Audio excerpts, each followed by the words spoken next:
ओम शांति। जीवन में अगर कुछ अच्छा न लगे, शादी, जॉब, पैसा, बिजनेस, तो आप इस वीडियो को ज़रूर सुनें और समझें। ज़िंदगी शान से जिएंगे, आपका सारी समस्या का समाधान मिल जाएगा। जीवन खुशहाल हो जाएगा। अगर आपके जीवन में एक के बाद एक समस्या आ रही है तो समझ लीजिए कि यह पहला कमाया हुआ हमारा ही धन है, हमारे ही कर्मों का, जो आज हमें ब्याज के रूप में हमारे सामने आया है और हमें दुख का अनुभव करा रहा है। तो इसका समाधान कैसे होगा? आज सभी तनाव में हैं। अक्सर करके सबको मानसिक रोग होता जा रहा है, डिप्रेशन बढ़ता जा रहा है, चिंता बढ़ती जा रही है। कुछ घर में हो गया, रिश्तों में दरार पड़ गई। अब चिंता करते करते डिप्रेशन में जा रहा मनई। सोचना चाहिए, क्या एकमात्र साधन समस्या का समाधान चिंता है, डिप्रेशन है, तनाव है? ठंडे दिमाग से सोचेंगे तो नहीं है। फिर क्या है? फिर हमारे ही पूर्वज, हमारे श्री कृष्ण, हमारे राम, इसी धरती पर कितना उन्होंने संघर्ष किया। उनके चेहरे पर कभी सिकन देखा? दर्द का, चिंता का? कभी वह डिप्रेशन में गए? नहीं ना। तो यह रामायण, महाभारत केवल सीरियल के रूप में हमें देखने के लिए, मन को बहलाने के लिए, समय व्यतीत करने के लिए नहीं बनाया गया है। इसमें अनुभव छुपा हुआ है। कौन सा है अनुभव? सच्चा या गलत? जिसमें आप देखेंगे सदा पॉजिटिव रहना अनिवार्य है। चाहे जैसी भी समस्या हो, कितनी गंभीर बीमारी हो, कितना बिजनेस में लॉस हो, कितनी पढ़ाई में हमें कठिनाई लगती हो, कितना घर का माहौल खराब हो, अगर हम पॉजिटिव रहेंगे, शांत रहेंगे, तो आप देखेंगे कि घर का माहौल धीरे धीरे शांत होता जाएगा।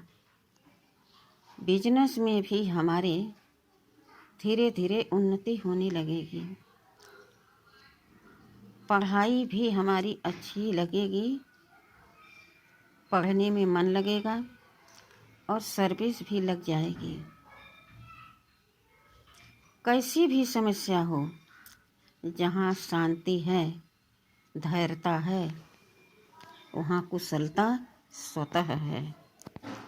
सकुशल हम हर एक क्षेत्र में विजय प्राप्त कर सकते हैं। जरा विचार कीजिए, भगवान राम कोई साधारण तो है नहीं। हम आप तो फिर भी साधारण मानव हैं। हमारे पास क्या है? उनका कल राज तिलक होना था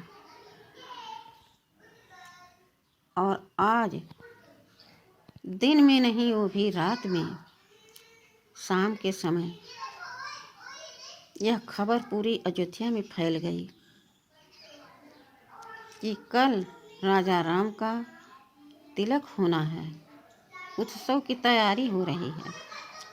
लेकिन थोड़े ही समय में चारों ओर यह चर्चा फैलने लगा कि सुबह हमारे भगवान, हमारे रघुनाथ, हमारी रक्षा करने वाला हमारा राम बन जा रहा है। सारी प्रजा खुशियों से दुख में बदल गई, सबके नैनों से नीर बहने लगी, सब तड़पने लगे। हाय मेरे राम चले जाएंगे वन, तो हम क्या करेंगे। ऐसा समय आया। किसने करवट लिया? समय ने। समय से बढ़कर कोई शक्ति नहीं है। समय पर अगर नहीं चेत लिया तो फिर समय आपको चेतावनी देगा। लेकिन राम को क्या डिप्रेशन हुआ? क्या सीता मायूस हुई? लक्ष्मी स्वरूपा एक राजा की राजकुमारी, अयोध्या की पटरानी, राजा दशरथ की बहू, छोटी बात तो है नहीं। फिर भी अब वह भी तैयारी कर रही हैं कि हम भी बन जाएंगे। पति के बिना घर में रहना तो अच्छा नहीं है। आज की पत्नियों की तरह नहीं। पत्नी चाहे जहाँ जाए, पति चाहे जहाँ जाए, कोई फर्क नहीं पड़ता। लेकिन मर्यादा में रहने वाले पुरुषोत्तम राम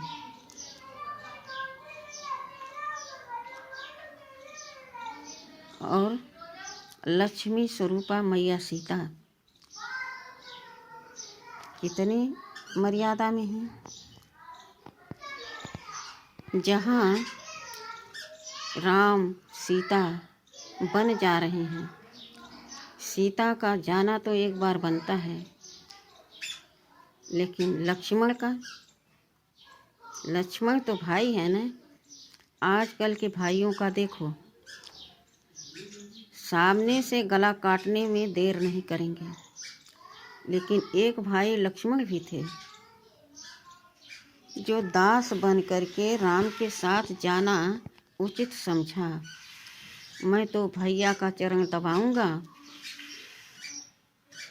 उसी में मुझे सुख मिलेगा। मेरा राम, मेरा भगवान बन जा रहा है, तो मैं क्या करूँगा रह करके। लक्ष्मण सुमित्रा से पूछते, उससे पहले उनकी माँ कह रही है, भैया लक्ष्मण तुम राम के साथ जाओ, उनका सेवक बनकर उनकी सेवा करना। और वन को निकल जाते हैं। सारी प्रजा कुछ दूर जाती है, रोती है। फिर राम नहीं रोए। कितनी धैर्यता उन्होंने बनाए रखी और प्रजा को शांतिपूर्वक अपने नगर को लौटा दिया। वन में जाने के बाद सीता को रावण चुरा ले गया। आखिर सीता की चोरी हुई क्यों? जहाँ मर्यादा भंग होती है वहीं घटना घट जाती है। और हम क्या कहते हैं, ऐसा गलत कर्म उन्होंने किया। उन्होंने नहीं किया, जगह हमने दिया। सीता दोष दे करके लक्ष्मण को वन भेज दिया। लक्ष्मण समझ गए कोई चाल है, लेकिन सीता को उस समय आत्मिक स्थिति का अनुभव नहीं रहा। देह भान आ गया था, यानी मर्यादा को भूल गई थी। लेकिन लक्ष्मण को मर्यादा का भाव था अंदर। उन्होंने समझ लिया कि यह तो किसी राक्षस का चाल है। कहा भी यह भैया की आवाज़ नहीं है, लेकिन उन्होंने एक नहीं माना। तब राम जी के पता करने के लिए लक्ष्मण जी चल पड़े और जाते जाते एक रेखा खींच दिया, माता इस रेखा के बाहर मत आना। लेकिन उन्होंने क्या किया, जोश में होश खो दिया। उनको यह संशय हो गया कि लक्ष्मण राम को बचाना नहीं चाहता, इसलिए उन्हें खरी खोटी सुनाने लगी। तब यह लकीर खींच करके लक्ष्मण निकल गए। फिर क्या हुआ, वही विकार आकर के आक्रमण कर दिया। कौन सा विकार, माया रूपी रावण आ गया। 5 विकारों का अंश सीता पर छा गया। मर्यादा घटी, दुर्घटना घटी। तो सदा अपने मर्यादा के अंदर रह करके हर कर्म को हम मनुष्य आत्माओं को करना चाहिए। तो क्या सीता डिप्रेशन में गई, राम डिप्रेशन में गए, लक्ष्मण को शक्ति लग गई, बाण लग गया, तो क्या राम डिप्रेशन में गए? नहीं। अब देखो, रावण राम से किस तरह युद्ध कर रहा है। क्या वह डिप्रेशन में गया? उसकी सारी प्रजा मारी गई, उसके कुटुंब के कुटुंब बेटे सहित मारे गए, लंका जला दी गई। एक भाई विभीषण था, वह भी छोड़ दिया उसका साथ। फिर भी अकेला रावण जोश में आकर के रणभूमि में खड़ा रहा। अंत तक राम से युद्ध किया। यह नहीं कहा मेरी सारी प्रजा मारी गई, मेरा सारा परिवार मर गया, मेरी सोने की लंका जला दी गई, मेरा पतिहास हुआ। डिप्रेशन में नहीं गया, निराश होकर के बैठा नहीं। कहने का भाव अर्थ यही है कि हम मनुष्य आत्माओं के जीवन में तो कोई न कोई समस्या आती ही रहेंगी। उस समस्या का समाधान क्या है, हम उस पर विजय कैसे प्राप्त करेंगे, हमें इस पर विचार करना चाहिए। बहुत सरल विधि है कि हम परमपिता परमात्मा के श्रीमत पर चलकर अपने जीवन को शांतिमय, सुखमय, आनंदमय, प्रेममय बना लें। और जहाँ शांति है वहाँ सुख स्वतः है, सुख स्वतः है, प्रेम स्वतः है। आप देखेंगे कोई क्रोधी हो तो क्या उसके पास कोई खड़ा होगा? कोई नहीं होगा। इसलिए शांति में रहकर हर समस्या का समाधान ढूंढो। हर समस्या का समाधान आपको मिलता जाएगा और जीवन सहज, सरल, सुखमय हो जाएगा। और तो छोड़ो, जब सीता मैया लक्ष्मी स्वरूपा वनवास से 14 साल के बाद आई तो प्रजा को खुशी तो बहुत हुई कि अब राम राजा बनेंगे, हमारी सीता मैया आज गद्दी पर बैठेंगे हमारे भगवान के साथ, राज्य अभिषेक होगा, फिर से खुशियाँ लौट आएंगी। वहीं पर फिर से नीच प्रजा, जिसका कोई राम के सामने वजूद नहीं, वह राम पर कलंक लगाने लगी। कैसी स्त्री को यह अपने राज दरबार में जगह दे रहे हैं, इतना दिन बाहर रह करके आई है। वह सीता गर्भवती वन को चली गई। भगवान राम और सीता के बीच कोई संदेह नहीं था, लेकिन एक प्रजा के कहने पर, एक धोबी के कहने पर मर्यादा में दाग न लगे,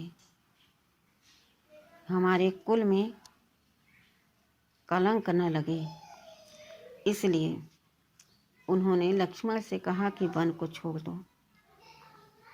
लक्ष्मण वन में छोड़ आए। उस समय सीता मैया गर्भवती थी। अपनी एक कुटिया नहीं जिसमें अपने बच्चों को जन्म दे सकें। एक ऋषि महात्मा के कुटिया में जाकर उन्होंने अपने शिशु का जन्म दिया। वन से लकड़ियाँ काटती, कैसे उन्होंने जीवन व्यतीत किया। सोचो, लक्ष्मी स्वरूपा भगवान राम की संतान, और कहाँ है? वन में। तो क्या राम डिप्रेशन में गया? क्या सीता मैया डिप्रेशन में गई? नहीं ना, खुशी खुशी धैर्यतापूर्वक सारे समस्याओं को पार करते हुए समय को व्यतीत किया। तो हम तो साधारण मानव हैं। एक सच्चे भाई का घटना हम सुनाते हैं। एक भाई सेंटर पर आता है, इतनी समस्याएं बताता है, मैंने सारी पढ़ाई कर ली, डिग्री हासिल कर ली, जॉब नहीं लग रहा, मैं अब तनाव में रहने लगा हूँ, मुझे डिप्रेशन हो गया है, चिड़चिड़ापन हो गया है, मेरा खुद अब जीने का मन नहीं करता। ऐसा अनुभव अपना सुनाने लगा। बहुत समझाने के बाद वरिष्ठ भाई ने कहा कि ऐसा लगता कि सारे गांव का सारा बोझ, दुख आपने अपने सर पर रख लिया है। आप परमात्मा को याद कीजिए और शांतिपूर्वक योग कीजिए, समस्या का समाधान आपको मिलता जाएगा। वैसा उस भाई ने किया। आज वह अपना बिजनेस शुरू किया है। महीने का 30 से 35 हज़ार कमा लेता है बिजनेस से, और स्वस्थ है, और परिवार भी खूब खुशहाल है। तो कोई भी परेशानी, समस्या आती है, समस्या का समाधान ढूंढो, वो भी शांति में रहकर।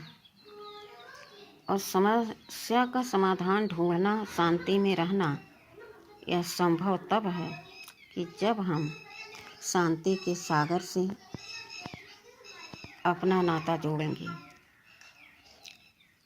तब हमें सब कुछ सरल लगना लगेगा, सहज लगना लगेगा और जीवन शांतिमय, सुखमय, आनंदमय हो जाएगा। तो जो भाई बहन अपने जीवन से, समस्याओं से परेशान हैं, उदास हैं, निराश हैं, तो जीवन किस लिए मिला है? समस्या का समाधान करने के लिए, परीक्षाओं को पार करने के लिए, उन पर विजय प्राप्त करने के लिए ही तो जीवन होता है। सारे विघ्नों को पार करके हम आत्मा अपने बाबा की बन गए। सारी समस्याएं मेरी समाप्त हो गई। कितनी सरल विधि है ना? अच्छा, ओम शांति।